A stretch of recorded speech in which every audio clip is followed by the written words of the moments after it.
தீயாய் பரவும் போட்டோ 15 வருட காதலை முடிவுக்கு கொண்டு வர காரணம் அந்த நடிகர் தானாமா. ஜெயம் ரவிக்கும் மனைவி ஆர்த்திக்கும் இடையே புகைந்து கொண்டிருந்த நெருப்பு இப்போ பத்தி எரிய ஆரம்பிச்சிருக்கு. அதற்கு காரணம் யாரா இருக்க முடியும்? நீங்களும் அப்படி நினைச்சீங்க இல்லையா? ஆமாம் சார். அப்ப நானும் அந்த மாதிரி நினைச்சதுல தப்பு இல்லையே. ஆமாங்க, நீங்க நினைச்சது சரிதான். அவரே தான். சமீப காலமாக திரைப்பிரபலங்கள் திருமண வாழ்க்கையை முடிச்சு கொள்றதுக்கு கோர்ட்டு வாசலில் குவிறாங்க. தனுஷில் தொடங்கி சமந்தா, அமலா பால், ஜிவி பிரகாஷ்னு ஷாக்குக்கு மேலே ஷாக். இந்த லிஸ்ட்டில் ஜெயம் ரவி அதிகாரப்பூர்வமாகவே அறிவிச்சிட்டாரு. ஜெயம் ரவி நேற்று வெளியிட்ட அறிக்கையில் வாழ்க்கை பல அத்தியாயங்களை கொண்டது, அதில் பல வாய்ப்புகளும் சவால்களும் உள்ளது. என்னோட பயணத்தை ரசிகர்களான உங்ககிட்ட வெளிப்படையாகவும் நேர்மையாகவும் சொல்ல விரும்புகிறேன். அதனால தான் இந்த கசப்பான ஒரு செய்தியை உங்ககிட்ட பகிர்ந்துக்கிறேன். நீண்ட கால யோசனைக்கு பின்பு பரிசீலனைக்கு பின்பும் ஆர்த்தியுடனான திருமண உறவை விலக்கிக் கொள்கிறேன். நான் என்றும் உங்கள் ஜெயம் ரவியாக இருக்க விரும்புகிறேன் அப்படின்னு அவருக்கே உண்டான சாஃப்டான பாணியில் சொல்லியிருக்கிறாரு. சில மாதத்துக்கு முன்னாடி ஆர்த்தி தன்னோட இன்ஸ்டா பேஜில் இருந்து ஜெயம் ரவியோட ஃபோட்டோ எல்லாத்தையுமே ரிமூவ் பண்ணிட்டாங்க. ஆனாலும் ஜெயம் ரவி ஆர்த்தியோட ஃபோட்டோவை ரிமூவ் பண்ணாமல் இருந்தார்.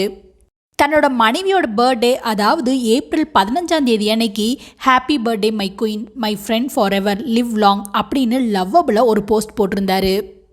Feb 14 அன்னைக்கு இந்த ஃபோட்டோவை போஸ்ட் பண்ணி இந்த Jayam Ravi, I respect the gravity only because I can fall for you every time I look at you, happy Valentine's day baby அப்படின்னு அன்பு வழிய காதல் வழிய போஸ்ட் போட்டிருக்கிறாரு.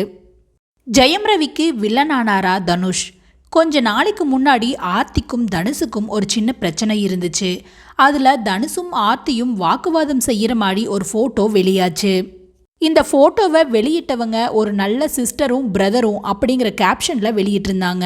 இந்த ஃபோட்டோவை நல்லா உத்து பார்த்தா தனுஷ் அதில் எதையோ யதார்த்தமாக கேட்குற மாதிரி இருக்குது. மற்ற எல்லோருமே ரொம்ப டென்ஷனாக இருக்கிறாங்க. ஜெயம் ரவியும் த்ரிஷாவும் என்ன செய்யறதுனே தெரியாமல் நிற்கிறாங்க. மாமியார் கண்ட்ரோலில் இருக்கிறாரா ஜெயம் ரவி? இந்த டைவர்ஸ் விவகாரம் குறித்து சேக்வாரா அப்படிங்கிற பத்திரிகையாளர் கூறுகையில், ஜெயம் ரவி ரொம்ப சாஃப்டான மனுஷரு, அவர் மேலே எந்த கிசுகிசுவுமே வந்ததில்லை, திருமண வாழ்க்கையில் இருந்து விலகிறேன் அப்படின்னு தான் சொல்லியிருக்கிறாரு, பிரிகிறேன் அப்படின்னு எங்கேயுமே சொல்லலை. ஜெயம் ரவியோட மாமியார் ரவிக்காக கதை கேட்பதும் ஓவரா குறுக்கீடு செய்வதும் தான் காரணமாக இருக்கும் அப்படின்னு சொல்லியிருக்கிறாரு. ஜெயம் ரவியோட பல படங்களை ஜெயம் ரவியோட மாமியார் தான் ப்ரொடியூஸ் பண்ணுறாங்க. ஆர்த்தி ரொம்ப வசதியான வீட்டு பெண். அவங்க அம்மாவோட டாமினேஷன்னால குடும்பத்தில் சில பிரச்சனைகள் ஏற்பட்டு இருக்கலாம் அப்படின்னு வெளிவட்டாரத்தில் பேசிக்கிறாங்க.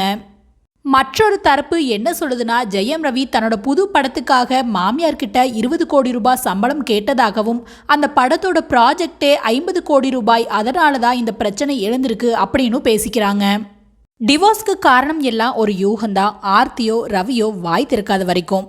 தனுஷ் மாமியார் யார் காரணமாக இருந்தாலும் ஒருத்தரை விட்டு கொடுக்காம இருந்தாலே டிவோர்ஸ்க்கு வாய்ப்பே இல்லை. நீங்கள் என்ன நினைக்கிறீங்க? இவங்களோட டிவோர்ஸ்க்கு காரணம் மாமியாரா தனுஷா? மறக்காமல் கமெண்ட் பாக்ஸில் சொல்லுங்கள். சினிமா சம்மந்தமான அப்டேட்டுகளை உடனுக்குடனாக தெரிஞ்சுக்க சினிமா டியூப் தமிழ் அப்படிங்கிற நம்ம சேனலை மறக்காமல் சப்ஸ்கிரைப் பண்ணி எனக்கு ஒரு சப்போர்ட் பண்ணுங்கள். இதே போல் நாளைக்கு ஒரு சுவாரஸ்யமான செய்தியோடு உங்களை சந்திக்கிறேன். நான் உங்களோட அன்பு தோழி ரேவதி.